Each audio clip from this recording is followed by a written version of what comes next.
అవతల ఉండేది. అదే ప్రస్తుత కాలంలో కోనేరుగా మారింది. ఆ కొలంలోకి దగ్గరికి ఎవరు వచ్చేటువంటి వాళ్ళు కాదు. ఆ కొలను స్వామివారి గర్భాలయం గుహకు తూర్పు భాగాన ఉండేది. ఫస్ట్ ఆయన బాలగురవప్ప స్వామి అనేటువంటి వాడు ఆ గుహలో ఆయన నిత్యనిమిత్తిగా పూజా కార్యకలాపాలు చేసుకుంటూ ఉండేది. ఈయన వస్తాడు అనేటువంటి యొక్క విషయం ఆయన శేషమునీంద్రుని తద్వారా ఆయన తెలిసి ఆయన పక్కన ఉన్నటువంటి యొక్క గుహ దగ్గరికి వెళ్ళిపోయినాడు.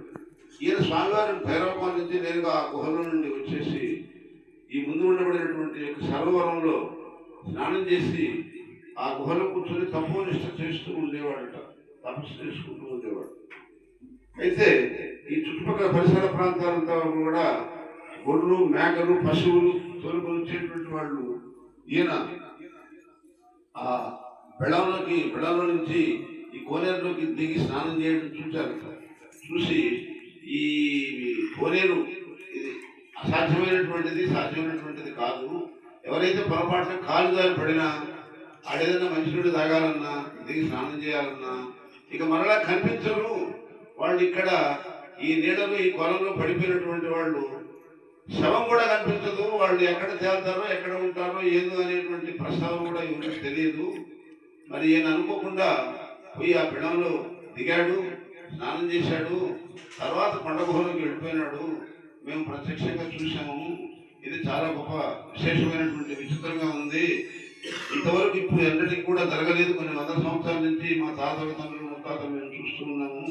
ఇలాంటి పరిస్థితుల్లో ఈ స్వామివారు ఈ కొండ గుహలో ఎక్కడి నుంచి వచ్చాడో తెలియదు నివాసం ఉంటూ ఈ బిడంలో స్నానం చేస్తూ ఆయన తపోనిష్టాలు జరుపుతూ ఉన్నాడు అని వాడు చాలా ఆనందించి ఆ గ్రామంలో 10 మందికి తెలియజేయగా వాడు పిల్లలు పెద్దలు అందరూ గుంపులుగా వచ్చేసి స్వామివారికి పాలు పండ్లు ఇచ్చి నమస్కరించుకుని పోయేటువంటి వారు. అయితే స్వామివారు ఆ పాలు కానీ ఆ పండ్లు కానీ ఆ పూలు కానీ వారు తెచ్చినటువంటి యొక్క కట్టకానుల ఆహార విశేషాలు కానీ ఏమి తాకేటువంటి వాడు కాడు. ఈయన స్వామివారి స్వగ్రామం పెద్దిరెడ్డిపల్లె. పెద్దిరెడ్డిపల్లెలో పుట్టాడు స్వామి. స్వామివారి పెద్దిరెడ్డిపల్లెలో పుట్టాడు. ఆయనకు 8 సంవత్సరముల వయస్సు వచ్చినప్పటి నుంచి వాళ్ళ ఇంట్లో ఆవులుంటే ఆవుల వాస్తు ఉండేవాడు. పెద్దిరెడ్డిపల్లెకు భైరవకోనకు కనీసం తక్కువ 15-20 కిలోమీటర్ల దూరం. పెద్దిరెడ్డిపల్లెలో ఉండబడిన